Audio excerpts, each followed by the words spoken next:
ધોરણ 6 પ્રથમ સત્ર માટેની અસાઇનમેન્ટ. તેમાં આજે આપણે દેખવાના છે વિષય ગણિત, અને વિષય ગણિતમાં આજે આપણે દેખવાના છે પ્રકરણ 1 થી 6 સવાલ જવાબો. અને તેમાં આપણે દેખીએ પ્રશ્ન 1 અ. તો અહીં આપણે દેખીએ પ્રકરણ 1 તો તેમાં આપણે દેખીએ 7, 8, 9, 5, 3, 2. તને વંચાય શું?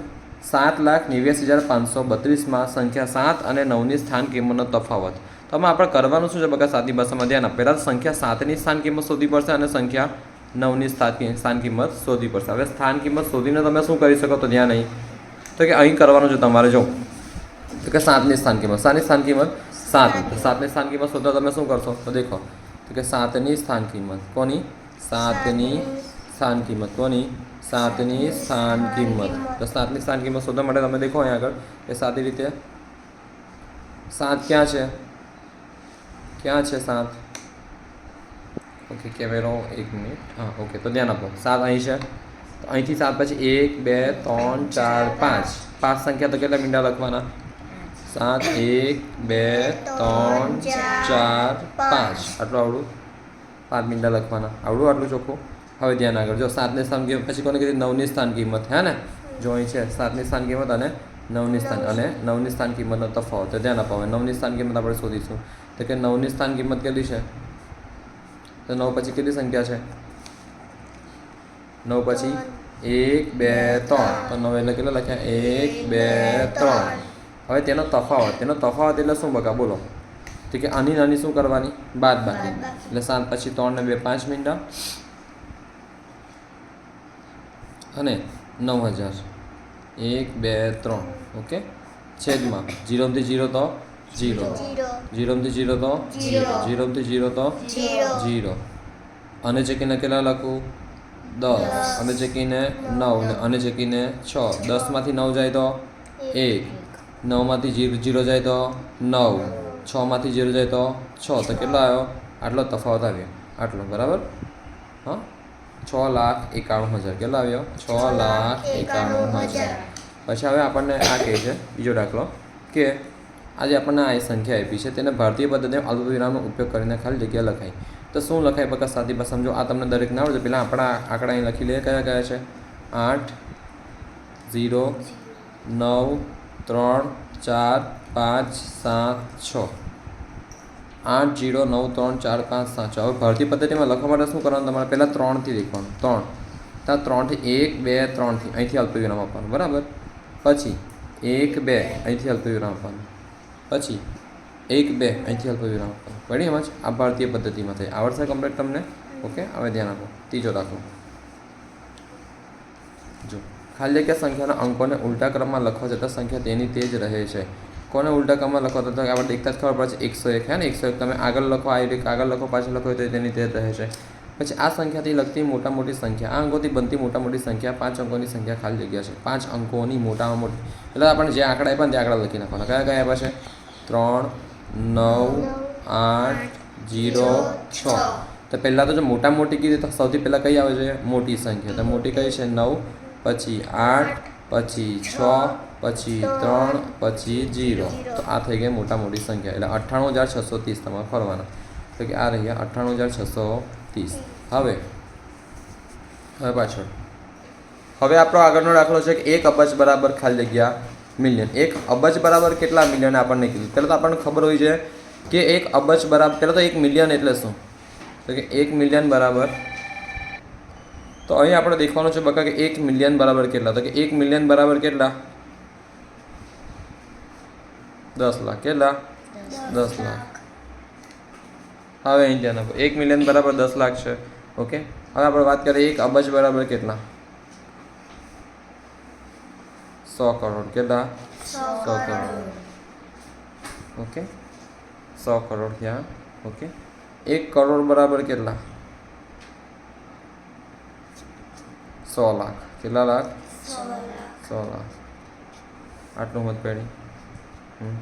જો 1 કરોડમાં 100 લાખ આવે છે તો મતલબ 10 લાખ કેટલી વખત આવતા હશે? 10 વખત આવતા હશે. આવું આવતું હશે ને? 10 ગુણ્યા 10 આવતું હશે. તો મતલબ 1 કરોડમાં કેટલા મિલિયન આવે? 10 મિલિયન આવે. હે ને? 1 કરોડમાં કેટલા મિલિયન આવે? 10 મિલિયન. કેટલા આવે? 10 મિલિયન. કેટલા મિલિયન? 10 મિલિયન. 1 કરોડમાં 10 મિલિયન આવે. હવે 1 અબજને શું કહેવાય? 100 કરોડ પણ કહેવાય ને. મેં કીધું 1 અબજને શું કહેવાય? 100 કરોડ પણ કહેવાય. તો કે માટે 100 કરોડે 100 કરોડ બરાબર. જો આનો અર્થ શું થાય કે ઉપરનું જોઈએ તે નીચે છે, આ 2 ટપકાનું બરાબર કેટલા મિલિયન? આનું શું થાય? ગુણાકાર. આનું ભાગાકાર. 100 ગુણ્યા 10/1. ચાલો 1 એકુ 1. 2 શું નહીં, ત્રીજું શું નહીં, કેટલા આવ્યા? 1000. કેટલા આવ્યા? 1000. તો કેટલા મિલિયન થશે? 1000 મિલિયન થશે. આવડશે કમ્પ્લીટ છે ને? હવે છઠ્ઠો દાખલો. 1 કરોડ બરાબર 1 કરોડ બરાબર ખાલી જગ્યા. 1 કરોડ બરાબર ખાલી જગ્યા. તો 1 કરોડ બકા બધાને ખબર હોય કે 100 લાખ થાય. કેટલા થાય? 100 લાખ. જો મેં અહીં પણ લખાવ્યું છે ને 1 કરોડ બરાબર 100 લાખ. પછી છે આ સંખ્યા આપણે આખી લખીએ અને વંચાય શું? એકમ, દશક, 100, એકમ, દશક, 100, હજાર, 10,000, લાખ, 10 લાખ, કરોડ. એક બરાબર. તો સારી રીતે 7 કરોડ 69 લાખ 32,054. હવે અહીં ધ્યાન આપવાનું છે 7 કરોડ. તો અહીંથી આપણે વાત કરીએ 6 ની સ્થાન કિંમત કેટલી? પહેલાં આપણે આખી લખીએ 7 કરોડ 69 લાખ 32,054. 32,054. 32,054. ધ્યાન આપો. કોની કીધી છે? 6 ની સ્થાન કિંમત. 6 છે. 6 પછી કેટલી સંખ્યા છે? 1 2 3 4 5 6. તો લખવાની 1 2 3 1 2 3 4 5 6. એટલે અહીંથી આપવાનું. જો પહેલાં 3 આપવાનું, પછી 2 આપવાનું. તો કેટલા થયા? એકમ, દશક, 100, હજાર, 10,000, લાખ, 10 લાખ. 10 લાખ ગુણ્યા 6 એટલે 60 લાખ. 60 લાખ થયા. કેટલા થયા? 60 લાખ. કેટલા થયા? 60. તો 60 લાખ થઈ ગયા આગળ. 60 લાખ. ઓકે. હવે આગળ ધ્યાન આપો. તો બકા સાદી પસંદ તમારા છઠ્ઠાનો જવાબ આવી ગયો છે. અરે સોરી, 7માનો જવાબ આવી ગયો છે. હવે 8મું. 3 અંકોની મહત્તમ સંખ્યા વત્તા 1. અહીં પાછળ લખીએ આપણે. છઠ્ઠું ને આ 7મું હતું. 7મું. 3 અંકોની મહત્તમ સંખ્યા વત્તા 1. કયા અંકોની? 3 અંકોની. 8મું. પહેલાં તો આપણે 3 અંકોની મહત્તમ સંખ્યા કરીએ. તો કે 3 અંકોની. કેટલા અંકોની? 3 અંકોની મહત્તમ સંખ્યા કઈ છે? મહત્તમ સંખ્યા એટલે કેટલો લખવાનો? 9. 1 2 3 લખી દીધો 9. આ વત્તા 1 કરીએ તો 1000 થાય ને. 999 એક ઉમેરો તો 1000. 1000. ઓકે. અને આ કયા અંકની થાય? 4 અંકની ન્યૂનતમ સંખ્યા એટલે નાનામાં નાની સંખ્યા. 4 અંકોની ન્યૂનતમ એટલે નાનામાં નાની સંખ્યા. ન્યૂનતમ એટલે નાનામાં નાની સંખ્યા.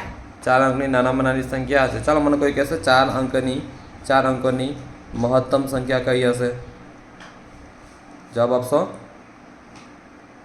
એક આંકડામાં સૌથી મોટો કયો? એક સંખ્યામાં સૌથી મોટો અંક કયો હોય? હા બોલો. 9 હોય. તો 4 અંકની મહત્તમ સંખ્યા કીધું 4 નવડા લખી દેવાના. 3 4. 5 અંકની મહત્તમ સંખ્યા કીધું 5 નવડા લખી દેવાના. હા 5 અંકની આપણે વાત કરીએ. 5 અંકોની ન્યૂનતમ સંખ્યા કીધી તો કઈ આવે?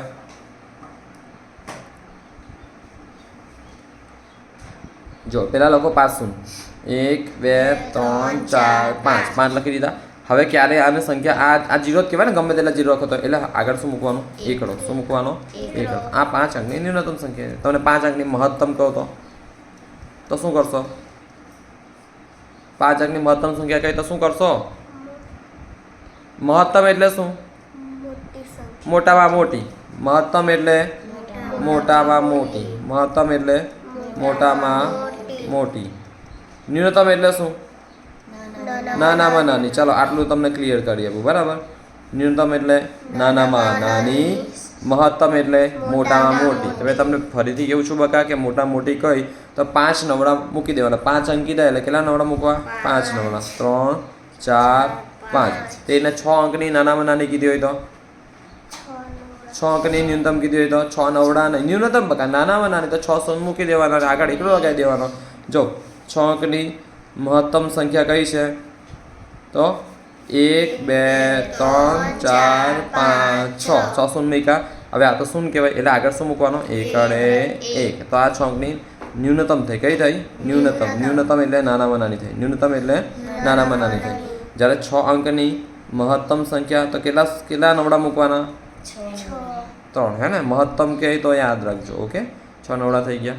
તો આ પ્રમાણે તમને આ વસ્તુ આવડવું જોઈએ. જો અહીંયા આપણું પ્રકરણ 1ના આ જેટલા પણ વિકલ્પ હતા 8 વિકલ્પ 10 મિનિટમાં પૂરા થાય છે. હવે આપણે આગળ વધીશું, પ્રકરણ 2ના આ વિકલ્પ કરીશું. ચાલો ધ્યાન. હવે દેખો આપણને કહે છે કે અહીંયા આગળ કયું ચિહ્ન આવશે. તો બકા દેખો કે આ બંને સંખ્યામાંથી કઈ સંખ્યા મોટી લાગે છે, તો કે આ મોટી લાગે છે ને. જો એકમ દશક 100 નહીં 1006 આવે, જ્યારે એકમ દશક 100 અહીં શું આવે છે 1003 આવે છે. બાકી બરાબર ને, અહીં 10,000 તે 4 4 4 4 આવે છે બરાબર. પણ અહીં ધ્યાન આપો તો 1000 અહીં 6 અને 1003, 6 મોટા કે 3 મોટા, એટલે આ સંખ્યા મોટી છે આપણને દેખતા જ ખબર પડતો કે જે મોટી ને તે બાજુ શું કરવાનો, ખાડો કરવાનો. તો દેખો આ કહ્યું મેં, આ બાજુ ખાડો છે ને. ઓકે, તો આ થઈ ગયું આ. ઓકે, આ મોટી સંખ્યા થઈ. હવે સંખ્યા રેખા પર શું કીધું, સંખ્યા રેખા પર 890 એ 809ની કઈ બાજુ આવે, 890 એ 809ની કઈ બાજુએ આવે. તો ધ્યાન આપો અહીં આગળ 890 809ની કઈ બાજુ આવે. તો પહેલાં દેખો 890 મોટા કે 809 મોટા, 890 મોટા ને. હવે આપણે સંખ્યા રેખા ખબર છે આપણને, જો આવું હોય કંઈક 0 હોય 1 હોય 2 હોય 3 હોય 4 હોય, એટલે આ બાજુ જતાં મોટી થાય કે નાની થાય સંખ્યા, મોટી થતી જાય છે બરાબર. તો આ બાજુ નાની આવશે, આ બાજુ મોટી આવશે. એટલે આ બાજુ નાની કઈ છે 809, મોટી કઈ છે 890. તો આપણને કીધું શું છે કે સંખ્યા રેખા પર 890 કઈ 890 એ 809ની કઈ બાજુએ છે. એટલે 890 એ 809ની, એટલે કે આની કઈ બાજુએ છે, તો કે જમણી બાજુએ. કઈ બાજુએ, જો 890 ને 890 એ 809, એટલે 809 ને પૂછવાનું, શું પૂછવાનું, એટલે કે 890 તારી કઈ બાજુએ છે, તો કે આ બાજુ જમણી બાજુ. જો આ બાજુ હતો ડાબી બાજુ બરાબર, એટલે જમણી બાજુ જવાબ આવે. શું આવે, જમણી બાજુ. શું આવશે જવાબ, જમણી બાજુ. પછી સંખ્યા રેખા પર, સંખ્યા રેખા પર ચાલો સંખ્યા રેખા પર 8માંથી ધ્યાન આપો. સંખ્યા રેખા પર 8માંથી 5 બાદ કરવા માટે 8થી ખાલી જગ્યા જશું. 8માંથી કેટલા બાદ કરવાના છે, 5 વડે 5. 8માંથી કેટલા બાદ કરવાના છે, 5 વડે 5. ચાલો ધ્યાન આપો, અહીં કરાવું. જો હવે આ સંખ્યા રેખા છે, પહેલાં દોરીએ ને. ઓકે, 0 1 2 3 4 5 6 7 8. હવે 8માંથી કેટલા બાદ કરવાના છે, 8માંથી કેટલા બાદ કરવાના છે, 5. 8માંથી 5. તો 8માંથી 5 બાદ કરવાના. તો બાકા સાદી ભાષામાં આપણે અહીંથી બાદ કરવાના એટલે આ બાજુ જવાનું બરાબર. તો કઈ બાજુ જોઈએ, કઈ બાજુ કહેવાય, અને જમણી પાકું અને ડાબી બાજુ કહેવાય. બકા અમે કાલનું પણ કીધું કે આ સાઈડના શું કહેવાય, જમણી બાજુ. શું કહેવાય, કઈ બાજુ, જમણી બાજુ. જ્યારે આ સાઈડને કઈ બાજુ કહેવાય, ડાબી બાજુ. ઓકે, એટલે આ સાઈડ આપણે જોઈએ બાદ કરવા, તો કઈ બાજુ છે, ડાબી બાજુ. 1 2 3 4 5. તો કેટલા આવે, 8માંથી 5 બાદ કરે તો 3. એ આપણને નહીં પૂછ્યું, આપણને ફક્ત શું પૂછ્યું છે કે 8માંથી 5 બાદ કરવા કઈ બાજુ જશું, તો કે ડાબી બાજુ જશું. ડાબી બાજુ કેટલા પગલાં જશું, તો કે 5 પગલાં જશું. ઓકે, હવે 6 7 8 9ની તરત પહેલાની સંખ્યા એટલે શું કરવાની, શું કરવાનું યાદ છે, ચાલો શીખવાનું. જો 6 7 8 9ની તરત પહેલાંની સંખ્યા એટલે શું કરવાનું બકા, તેમાંથી 1 બાદ કરવાનો. શું કરવાનું, 1 બાદ કરવાનું. જો 6 7 8 9. હવે આની આપણે કઈ કીધી, તરત પહેલાંની, તરત પહેલાંની. તો તરત પહેલાંની સંખ્યા કહો, પહેલાંની સંખ્યા. તો શું કરવાનું, આમાંથી 1 બાદ કરવાનું. 6 7 8 9 ઓછા 1. ઓકે, 1 બાદ કરવાનો. કેટલા, ઓછા 1. 9માંથી 1 જાય તો 8 ને પેલા 8 7 6. તો 6 7 8 8. તરત પછીની કીધી હતો, તરત પછીની સંખ્યા કીધી હતો 1 ઉમેરવાનો, 1 ઉમેરવાનો. ઓકે, હવે ધ્યાન આપજો. જો આ વિડીયો હું તમને રેકોર્ડિંગ કરું છું ને બકા, હા અત્યારે 13 મિનિટ થઈ છે. લગભગ વાત કરો ને તો 20-25 મિનિટનો વિડીયો બનવો જોઈએ. જો એટલો વિડીયો બન્યો તો ઘરે જઈને એ વિડીયો 3 વખત દેખજો. હા, એક વખત દેખીને લખજો. જો આ સવાલ લખજો, એની નીચે જવાબ લખો. મેં શું કીધું છે તમને, મેં આજે લખાયું છે ને તે કમ્પ્લીટ લખજો બરાબર છે. ચાલો ધ્યાન આપો.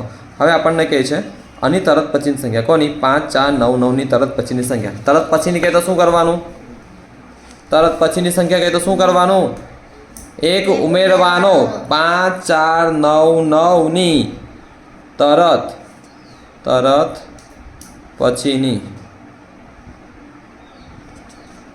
પછીની સંખ્યા. તરત પછી સંખ્યા કહેતા શું કરવાનું, 1 ઉમેરવાનો. શું ઉમેરવાનો, 1 ઉમેરવાનો. ધ્યાન આપો. જો 5 4 9 9 વત્તા 1. 9 ને 1 10 0 વધી 1. 9 ને 10 0 વધી 1. 4 ને 1 5. 5 ને 0 5. તો 5500 કઈ 5500. ઓકે, એટલે આપણે વાત કરીએ તો કે 6 7 8 સોરી 5 4 9 9 ની તરત પછી સંખ્યા કઈ થશે 5500. સંખ્યા ઉપર સંખ્યા રેખા પર 4માં 3 ઉમેરવા. 3 ઉમેરવાના એટલે કઈ બાજુ જવાનું? જમણી બાજુ. ઉમેરવાના એટલે કઈ બાજુ જવાનું? જમણી બાજુ. જ્યારે બાદ કરવા કઈ બાજુ જવાનું? ડાબી બાજુ. આ યાદ રાખજો. ઉમેરવા કઈ બાજુ જવાનું? જમણી બાજુ. જ્યારે બાદ કરવા કઈ બાજુ જવાનું? ડાબી બાજુ. હવે કેટલા ઉમેરવાના છે? 3 ઉમેરવાના છે, બરાબર. 3 ઉમેરવાના તો જમણી બાજુ કેટલા પગલાં ભરવાના? 3 પગલાં ભરવાના થાય, બરાબર. જમણી બાજુ 3 પગલાં. ખાલી જગ્યા પ્રાકૃતિક સંખ્યા નથી. કઈ પ્રાકૃતિક સંખ્યા નથી? 0. કેમ? તો કે 0 કઈ સંખ્યા છે? પૂર્ણ સંખ્યા છે. કઈ સંખ્યા છે બકા? પૂર્ણ સંખ્યા. કઈ સંખ્યા છે? પૂર્ણ સંખ્યા. 0 છે પૂર્ણ સંખ્યા છે. 0 પ્રાકૃતિક સંખ્યા નથી. સૌથી નાની પૂર્ણ સંખ્યા કઈ છે? 0. હે ને, મેં કીધું 0 પૂર્ણ સંખ્યા. સૌથી નાની પૂર્ણ સંખ્યા કઈ છે? 0. ઓકે, સૌથી નાની પૂર્ણ સંખ્યા કઈ છે? 0. ઓકે, હવે આવડશે તમને સાદી રીતે આ વસ્તુ. ઓકે, જો પ્રાકૃતિક સંખ્યાની વાત કરીએ તેમાં કઈ સંખ્યા આવશે? 1 2 3 4 5 અને આનંદ લગીને જશો 6 7 8 9 10 11 ચાલ્યા જ કરશે. હા, ચાલ્યા જ કરશે આ સંખ્યા, બરાબર. હવે વાત કરીએ પૂર્ણ સંખ્યાની. તો પૂર્ણ સંખ્યાની શરૂઆત થાય છે 0 થી. એટલે પ્રાકૃતિક સંખ્યા એટલે શું? તમે કુદરતી રીતે નાનપણથી એક બોલતા શીખ્યા છો ને. પહેલાં તો 0 નહીં બોલ્યા. જાણે પૂર્ણ સંખ્યા એટલે પહેલાં 0, પછી 1, પછી 2, પછી 3 4 5 આનંદ લગીને 6 7 8 9 10 ચાલ્યા જ કરશે, બરાબર. એટલે કે આમાં ખાલી 0 આવતું નથી, આમાં 0 આવે છે. પ્રાકૃતિકમાં 0 નહીં આવે, પૂર્ણમાં 0 આવશે. ઓકે, હવે આપણે આગળ ચાલુ કરીએ નવું ચેપ્ટર, પ્રકરણ 3, 6 અને 13નો લસા. કોનો? 6 અને 13નો લસા. તો જો 6 અને 13નો લસા કાઢીએ આપણે, ધ્યાન આપો. તો પહેલાં 6, અહીં 6 લખીએ. આ કયું છે? ચેપ્ટર 3. તમે પદ્ધતિસર લખજો, બરાબર છે. તો પહેલાં 6, પછી અહીં કેટલા લખીએ? 1 તગડ 13. તો 6 એટલે કેટલા 6 થાય? 6 કોના ઘડિયામાં આવે? યાદ કરો ફટાફટ. 42 6, 42 6, 3 1 3. ઓકે, પછી 13 કોના ઘડિયામાં આવે? તો કે 13ના ઘડિયામાં જ આવે. 13 1 13 13. હવે શું કરો? આ જે પણ આપણે અવયવ મળ્યા છે ને તેનો શું કરો? ગુણાકાર. ઓકે, કે 6નું શું છે? 2 ગુણ્યા 3. 13નું શું છે? તો કે 13 1 13. હવે લસા કરવા માટે કોનો લસા કરવાનો? 6 અને 13નો. તો કે 6 અને 13નો લસા. તો લસા બરાબર 2 ગુણ્યા 3 2 ગુણ્યા 3 ગુણ્યા 1 તગડ 13 ને 13 1 13. ઓકે, 3 2 6, 13 6 78. 13 6 78 નો ઘડિયો આવડે છે? બોલો.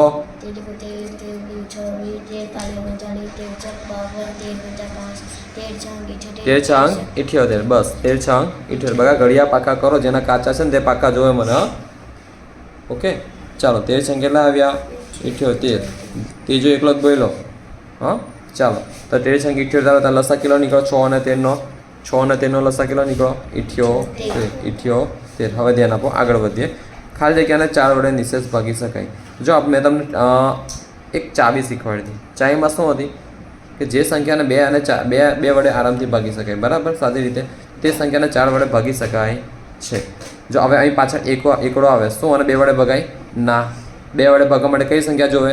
0 2 4 6 8. ઓકે, આ સંખ્યા જોવે. એવું નથી કે 2 વડે ભગાય તેને 4 વડે જ ભગાય. હા, 2 વડે, જો 2 વડે 2ને ભગાય પણ 4 વડે 2ને ભગાય ના. એટલે સાદી ભાષામાં બકા ચાયમાં એક બીજી વસ્તુ છે ઉમેરવાની. તમારે શું ઉમેરવાની છે?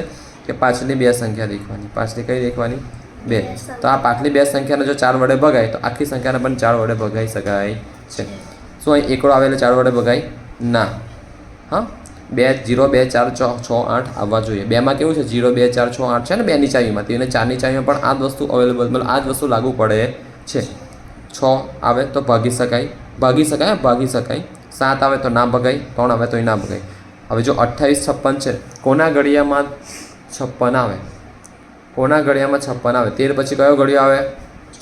તો 14 ચોક 14 1 14 14 28 14 તારીખ 42 14 ચોક 56. 14 ચોક 56. તો 14ના ઘડિયામાં બગા 56 આવે છે. એટલે આને ભાગાય તો આખી સંખ્યાને પણ 4 વડે નિશેષ ભાગી શકાય. મત પેઢી એટલે કઈ સંખ્યા છે? 28 56. 8 અને 24નો ગુસાઅ ગુરુત્તમ સામાન્ય અવયવ કયો છે? 8 અને 24નો. તે આપણે શોધવાનું. જો અને શોધવાનું કેમ? 8 કોના ઘડિયામાં આવે? 8ના ઘડિયામાં આવે. અને 24 24ના ઘડિયામાં આવે, પણ 8ના ઘડિયામાં એવું તો શું છે કે 24ના ઘડિયામાં પણ છે? તો કે 8 1 8, 8 2 16, 8 તાલી 24, તે 24 આવે. અને 24ના ઘડિયામાં પણ છે ને, 24 1 24, એટલે બંને લસા કેટલો નીકળશે? 8 વડે 8 કેટલો નીકળશે? 8 પર સોરી ગુસા લસા એટલો નીકળશે. હવે આપણે વાત કરીએ ગુસા. તો ગુસા માટે આપણે અહીં ધ્યાન આપીએ. ચાલો જો 8 અને 24નો ગુસા, 8 અને 24નો ગુસા, ફરીથી ગણી અહીં ધ્યાન આપો. 24નો ગુસા. હવે અહીંથી હું જે લખાવું તે લખજો તમે, બરાબર? પેલું પાછળનું ના લખતા, મતલબ આની આગળનું બોલ્યો ને તે. હવે આ લખો 8 અને 24નો ગુસા, એટલે કે 8. તો 8 આપણે સાદી ભાષામાં વાત કરીએ તો કે આના આવી રીતના લખો 8, આવી રીતના લખો 24. 2 ચોકું 2 દુ 2 એકું 24, 12 દુ 2 છંગ 2 તાલી 3 એકું આટલું આવડું. હવે 8 એટલે શું? 2 ગુણ્યા 2 ગુણ્યા 2 બરાબર 2ની ઘન, અથવા 2ની કેટલી ઘાત? 3 ઘાત. 2નો ઘન અથવા 2ની કેટલી ઘાત? 3 ઘાત. 24 એટલે શું? તો કે 2 ગુણ્યા 2 ગુણ્યા 2 ગુણ્યા 3, એટલે કે 2ની કેટલી ઘાત છે? 2ની કેટલી ઘાત છે? 3 ઘાત ગુણ્યા તગડે 3. તો આમાંથી બકા જો જે કોમન ઘાત હોય ને તે લેવાની. આની કેટલી ઘાત છે? 2ની 3. આની કેટલી ઘાત છે? 2ની 3. તો આની 2ની 3 ઘાત, આની 2ની 3 ઘાત, આટલું અહીં લગીને સમજ પડી. પાકું. તો કોમન ઘાત આપણે લઈ લેવાની. કેટલી લેવાની?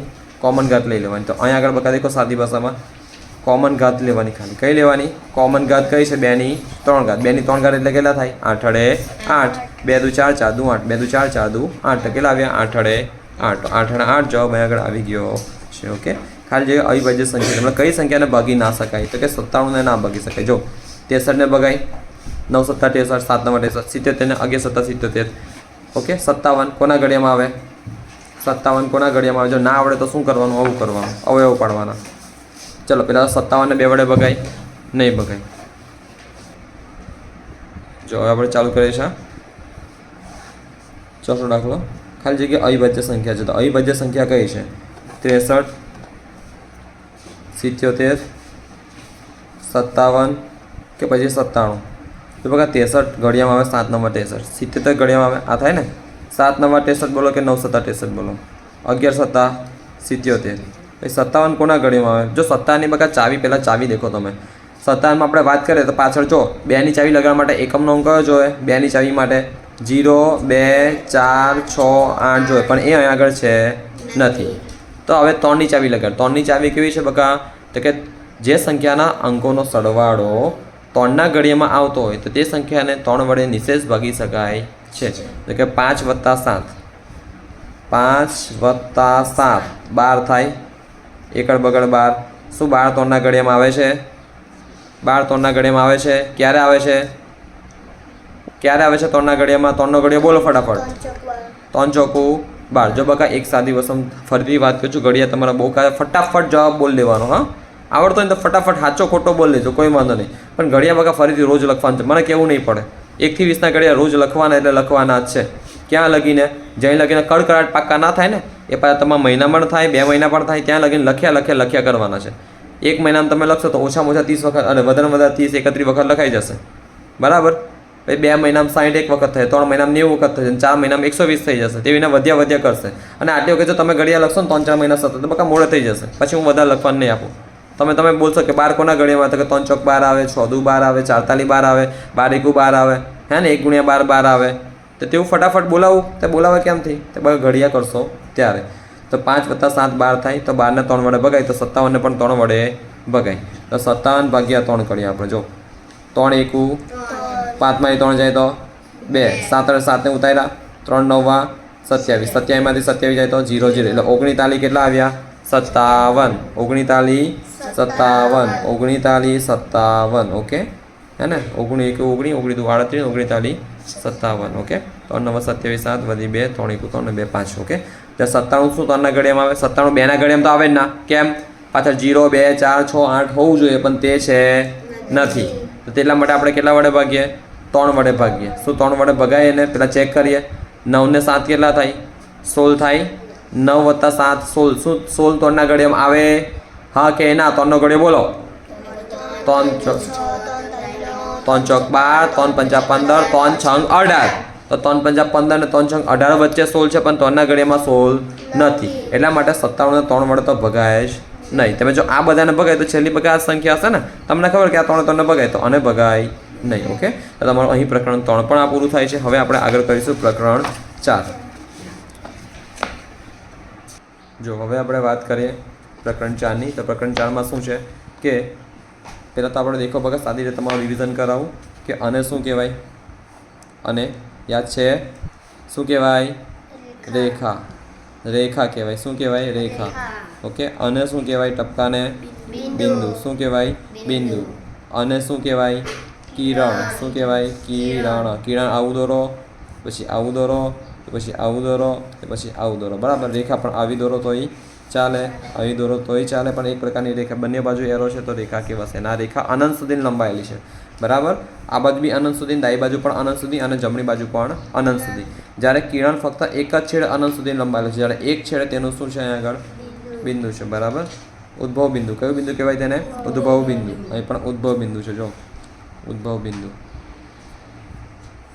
બરાબર. તે અહીં પણ છે, અહીં પણ છે, અહીં પણ. જ્યારે રેખાને એવું કોઈ ઉદ્ભવ બિંદુ નથી, પણ રેખા અનંત સુધી લંબાયેલી હોય છે. અને બિંદુ, રેખા, કિરણ, એની પછી આવે છે એક વસ્તુ રેખાખંડ. શું આવે, અને શું કહેવાય, રેખાખંડ. શું અને શું કહેવાય, રેખાખંડ. તેને કેટલા અંત્ય બિંદુઓ છે, 2. શું છે, 2 અંત્ય બિંદુ, એટલે કે ત્યાં અંત થાય છે, અંત્ય બિંદુઓ. મતલબ કે આ બકા અનંત સુધી લંબાયેલું નથી, કેમ કે અંત થઈ જાય છે. બરાબર. જ્યારે કિરણ એક છેડેથી ઉદ્ભવ જાય ને બીજા છેડે અનંત સુધી લંબાયેલો છે, હે ને, અહીંથી ઉદ્ભવ થાય બીજા છેડે અનંત સુધી લંબાયેલો. રેખા બંને બાજુ પ્રસરે, એટલે કે બંને બાજુ અનંત સુધી લંબાયેલી. જ્યારે રેખાખંડ તે રેખાનો ભાગ કહેવાય.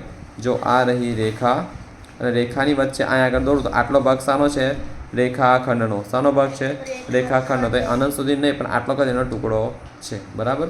તો આટલી ભાષામાં જો તમારે યાદ રાખવું પડશે. હવે આપણને કહે છે કે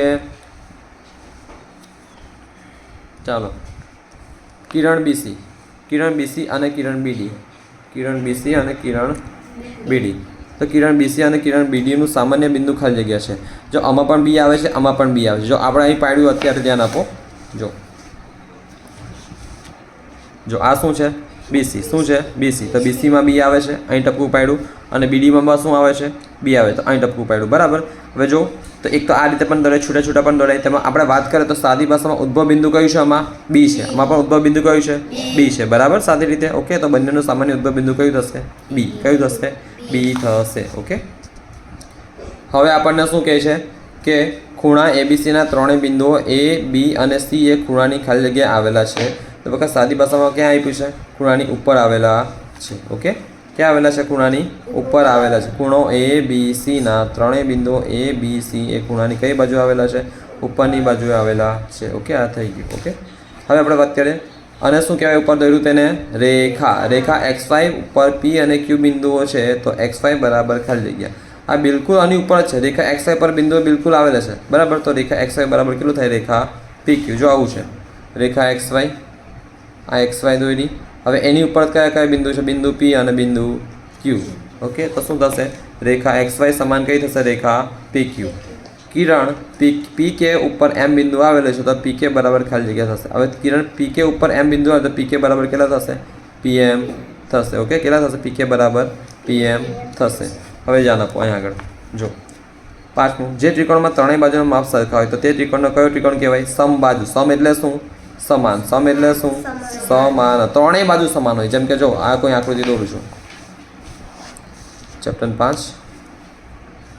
ઓકે, જો પહેલી બાજુ આ, બીજી બાજુ આ, ત્રીજી બાજુ. જો 3 બાજુ સમાન છે ને તો આનો કયો કહેવાય, સમબાજુ. કયું કહેવાય, સમબાજુ ત્રિકોણ. ઓકે, બીજું બધું બી આવે છે વિષમ બાજુ, એટલે કે 3 બાજુ અલગ અલગ હોય. સમદ્વિ બાજુ એટલે કેટલી બાજુ સમાન હોય, 2 બાજુ સમાન હોય. ગુરુકોણ એટલે ખૂણો કેટલાનો હોય, 90 અંશથી મોટો અને 180 અંશથી નાનો. ખાલી જગ્યાના માપનો ખૂણો લઘુકોણ છે. તમારે લઘુકોણ એટલે શું, અહીં લખી આપું છું. લઘુકોણ એટલે 90 અંશથી નાનો, 90 અંશથી નાનો, તેને શું કહેવાય, લઘુકોણ. તેમાં 90 અંશથી નાનો કોણ છે, 35 અંશ. કોણ છે, 35 અંશ. ખાલી જગ્યાની પ્રતિકૃતિ એટલે કે પ્રતિકૃતિ મતલબ ચિત્ર અથવા આકૃતિ એ લંબરેખાનું મૂળ ઉદાહરણ છે. તો લંબ એટલે કે આવું થાય ને બકા, લંબ એટલે આવું થાય, આવું થાય, કાં તો આવું થાય. પણ આપણે સાદી ભાષામાં આવું કરીએ છીએ. તો આ કયા આકાર બને છે, L બને છે. L આ બાજુ L ને આ બાજુ L, આપણે ટી કહેવાય. આ આખો ટી પણ થાય છે, એમ પણ ટી છે. બકા અહીં ટી આપ્યો છે, એટલે થીટા આપણે કયું કરશું એલ. હવે એલ બકા અહીં જો 90 ખૂણો બનાવે ને, ઓકે, આ બાજુ બી 90 ખૂણો બનાવે એટલે કયું છે લંબરેખાનું ઉદાહરણ કયું છે મૂળાક્ષર એલ. સમલંબ ચતુષ્કોણમાં સમસમની બાજુની ખાલી જગ્યા જોડ સમાંતર હોય. કયો ચતુષ્કોણ? સમલંબ ચતુષ્કોણ. તો સમલંબ ચતુષ્કોણની આકૃતિ અહીં દોરું છું, ધ્યાન આપો જો, અને સમલંબ ચતુષ્કોણ કહેવાય છે ને. જો હવે આપણે વાત કરીએ, અહીં થોડું ઝૂમમાં દોરું, મતલબ કે ચોપડામાં દોરું. ચોથું જો સમલંબ ચતુષ્કોણ. સમાંતર એટલે શું પહેલાં તમે દેખો, સમાંતર એટલે શું? સમાંતર એટલે શું ખબર છે? જો ધ્યાન આપો, અહીં બકા રિવિઝન કરો, તમારું રિવિઝન નથી. સમાંતર જો આવી રીતને બે ટ્રેનના પાટા ખબર આવીને જાય, શું ક્યારે આ પાટા એકબીજાને અથડાવાના છે? ટ્રેન અથડાઈ શકે પણ ક્યારે આ પાટા અથડાવાના છે? ના, એ તો આવા જ જશે, બરાબર. તો આ બકા ટ્રેનના પાટા એ શાનું નિશાન સૂચવે છે? સમાંતરનું. શાનું? સમાંતરનું. શું શીખવે છે આ? સમાંતર. જો શું આ એકબીજાને આગળ ક્યારે મળવાની છે? હા, મળવાની છે ને. જો આ એમ જાય છે, હજુ હું લંબાવું તો એમ જશે, અને હું લંબાવું તો એમ જશે. જો એ મહિલા શું આ બંને ક્યારે એકબીજાને મળવાના છે? દેખો, અને લંબાવું આમ ગયું, અને લંબાવું આમ ગયું, એ મહિલા ને બકા. તો આ બંનેને સમાંતર નથી એમ કહેવાય ને આને સમાંતર છે. બીજું આ પણ છે. શું આ બંને એકબીજાને ક્યારે મળશે? ના મળે. ગમે તેટલું લંબાવો સીધું સીધું જ જશે. જ્યારે આ તો જો વાંકું જાય એટલે વાંકું જશે, બરાબર.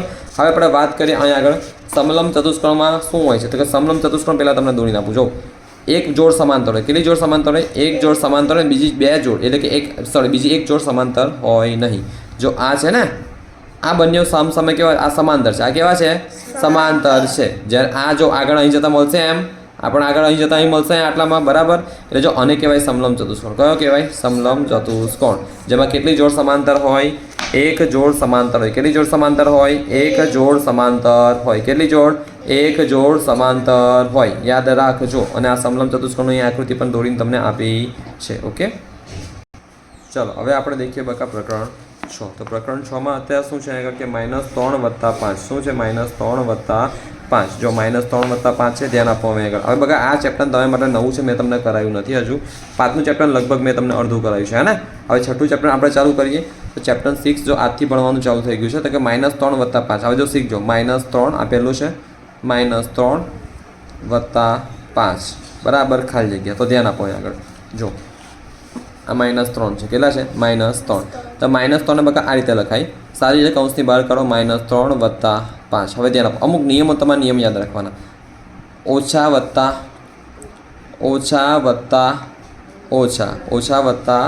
ઓછા અહીં લખવું, ઉપર કેમેરામાં નથી આવતું. ચાલો, ઓછા વત્તા બરાબર ઓછા, ઓછા વત્તા બરાબર ઓછા, વત્તા ઓછા બરાબર ઓછા, વત્તા વત્તા બરાબર વત્તા, ઓછા બરાબર વત્તા. તો આ 4 નિયમો છે ને, આજે તમે 5-5 વાર લખી નાખજો અને મોડો કરજો. જો અમારે તેમાં કંઈ યાદ રાખવાનું નથી. જો ચિહ્ન અલગ અલગ હોય તો શું આવે? ઓછા હોય. માઇનસ પ્લસ અલગ અલગ છે, ઓછા. પ્લસ માઇનસ અલગ અલગ છે, ઓછા. જ્યારે ચિહ્ન સરખા હોય તો શું આવે? વત્તા. જો વત્તા વત્તા સરખા છે, વત્તા. ઓછા સરખા છે, વત્તા. હાથ પડી ગઈ તો આ યાદ રાખવાનું છે. હવે ધ્યાન આપો, ઓછા વત્તા શું છે? ઓછા વત્તા. તમારે દેખવાનું, ઓછા વત્તા શું કહેવાય? ઓછા. તો ઓછા કરવાના. તો 5માંથી 3ની શું કરવાની? બાદ બાકી. 5માંથી 3 જાય તો કેટલા રહી? બગડે 2. પણ કેવા બગડે 2? કેવા બગડે 2? ધ્યાન આપો આગળ. 5ની આગળ શું છે? વત્તા. 3ની આગળ શું છે? ઓછા. તો 5 મોટા કે 3 મોટા? 5 મોટા. 5ની આગળ વત્તા છે ને. હંમેશા ઘરમાં રાજકોટનું ચાલતું હોય, મોટાનું ચાલે કે નાનાનું? મોટાનું. તો અહીં પણ રાજકોટનું ચાલશે, મોટા. તો 5ની આગળ વત્તા, તો અહીં પણ શું આવે? વત્તા. હવે આ વત્તા તમે લખો અથવા ના લખો તોય ચાલે. એટલે જવાબ તમારે કેટલો આવશે? બગડે 2. કયો આવશે? બગડે 2. 2 અને -3 વચ્ચે ખાલી જગ્યા પૂર્ણાંકો છે. તો 2 અને -3 પહેલાં તો આપણે સંખ્યા રેખા પર લખીને તમને બતાડું કે 2 અને -3 કેમ ના લખાય. જો અહીં વચ્ચે આપણે શું લખીએ? 0, અહીં 1, અહીં 2, અહીં 3, બસ. અહીં -1, અહીં -2, અહીં -3. આ સમજ પડી સાદી બસ. -1, -2, -3. હવે આપણે વાત કરીએ 2 અને -3. કોની વચ્ચે? 2 અને -3 વચ્ચે. તેની વચ્ચે કયો છે? 1, 0, -1, -2. 1, 0, -1, -2. એટલે કુલ કેટલા છે? 1, 2, 3, 4 પૂર્ણાંક છે. કેટલા પૂર્ણાંક છે? 4 પૂર્ણાંકો છે. કેટલા છે? 4 પૂર્ણાંકો છે. કોની વચ્ચે?